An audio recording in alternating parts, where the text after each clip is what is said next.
नमस्कार साथियों, वैस एकेडमी में आपका स्वागत है। जैसा कि समय समय पर हम आपको बच्चों से डिफरेंट पर्सपेक्टिव पे, डिफरेंट चीज़ों पे आपका ध्यान आकर्षित करते रहते हैं।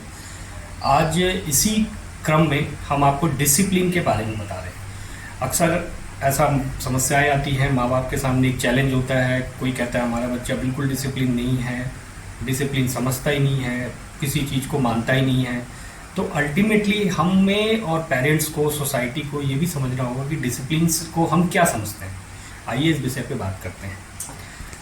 हमारी समझ से डिसिप्लिन्स ये होता है कि हमने किसी चीज़ को समय के अनुरूप कर लिया, समय के अनुकूल कर लिया, परफेक्टली कर लिया।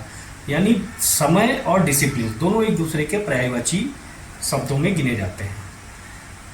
लेकिन हम आपको डिसिप्लिन्स के कुछ और विभिन्न आयामों को बताते हैं, और इसके बाद आप अपने बच्चों में जब इन चीज़ों को देखेंगे तो आपको और अच्छी तरह से समझ में आएगा कि ये बच्चा डिसिप्लिन्स पे कैसे ढल सकता है, कैसे आप उसे ढाल सकते हैं।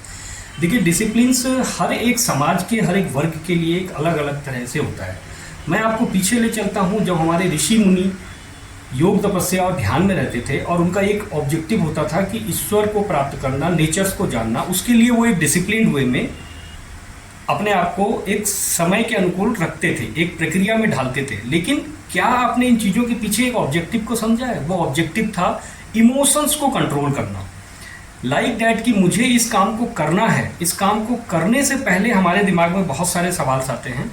तो उस ऑब्जेक्टिव्स को हासिल करना, उस इमोशंस को अपने अंदर समाहित करना, ये एक सबसे बड़ा डिसिप्लिन्स है।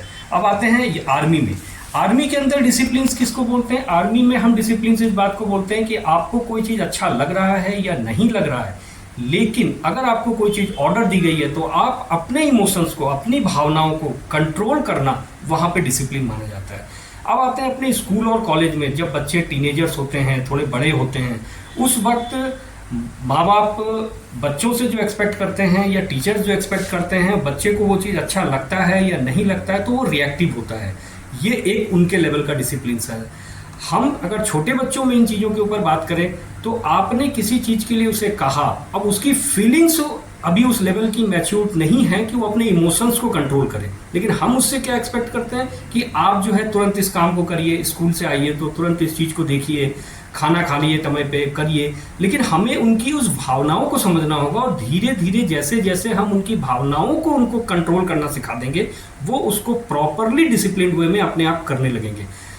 कभी अगर आपने किसी आईएएस या पीसीएस लेवल के जो रैंक होल्डर्स या आईआईटी, जेई, मेडिकल्स में जो टॉप रैंकर्स होते हैं, अगर आप ऐसे किसी बच्चों के इंटरव्यूज जो कि डिफरेंट मैगजीन्स में, पेपर्स में प्रकाशित होते हैं, अगर आप उनको पढ़ेंगे तो आप ये देखेंगे कि वो इन चीज़ों को हासिल करने के लिए एक सतत और लगन मेहनत की जरूरत तो है, लेकिन उसके पीछे उनको एक ऑब्जेक्टिव भी मिला होता है, और उस ऑब्जेक्टिव्स को वो हर हाल में पाने के लिए अपनी इमोशंस को उस दिशा में ढाल देते हैं। तो उम्मीद करते हैं कि आप हमारे द्वारा दी गई विशेष जानकारी या विशेष सूचनाओं के तहत आप भी इन चीज़ों पे गौर करेंगे। अगर आपके कोई कमेंट्स हैं तो वो आप हमें व्हाट्सएप के माध्यम से, कमेंट्स के माध्यम से हम तक पहुंचा सकते हैं।